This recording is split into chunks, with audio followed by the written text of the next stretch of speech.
அடம்பிடித்தாவது, மிகவும் அடம்பிடித்தாவது, ஆண்டவர் கொடுக்கிற அருளில் நானும் ஒரு கருவியாக இருக்க வேண்டும் என்று அடம்பிடித்த ஒரு சிறுமி.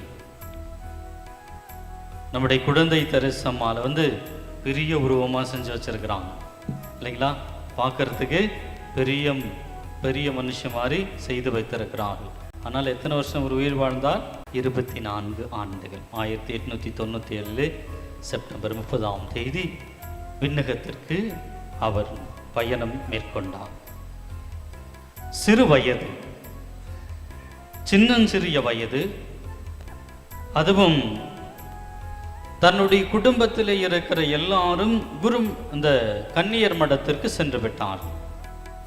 அப்பா அம்மா புனிதர்கள் இல்லைங்களா? தாயும் தந்தையும் புனிதர்கள்.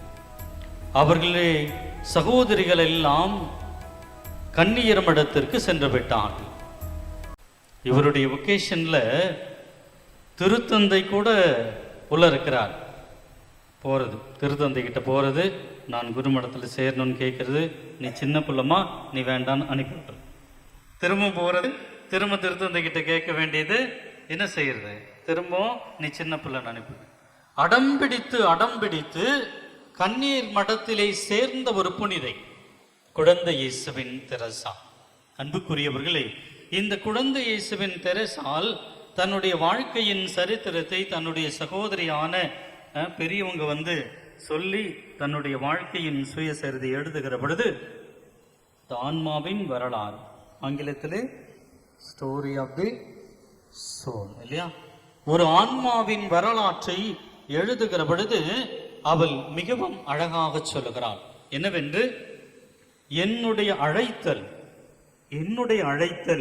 அன்பு செய்வதுதான் என்பதை நான் உணர்ந்து கொண்டேன். அப்போ அவருடைய சொல்லுவதில் பார்க்கிற பொழுது ஒரு எலவேட்டர் மாதிரி, நாங்கள் சின்ன பிள்ளைன்றதுனால சீக்கிரமா மோட்சம் போகிறதுக்கு என்ன பண்ணுறது, இவங்கெல்லாம் பெரிய பெரிய தியாகம் செய்கிறாங்க, ஒருத்தல் செய்கிறாங்க, கண்ணீர் மடத்தில் இருக்கிறாங்க, 4 சுவற்றுக்குள் கிளாய்ஸ்டர் அந்த இதுக்குள்ளே இருக்கிறாங்க, தன்னையை ஒருத்தி கடவுளுக்கு அர்ப்பணிக்கிறாங்க. நான் என்ன செய்யறது, எங்களுக்கு சீக்கிரமாக விண்ணகம் போகிறதுக்கு என்ன தேவை? அப்போதான் அவள் அன்னார்ந்து பார்க்கிறாள். யாருடைய கரங்கள் தெரிகிறது? பின்னாடி சிலுவையில் இருக்கிற இயேசுவின் கரங்கள் தெரிகிறது. அவள் சொல்லுகிறாள், நான் சீக்கிரமாக விரைவாக விண்ணகம் சேர்வதற்கு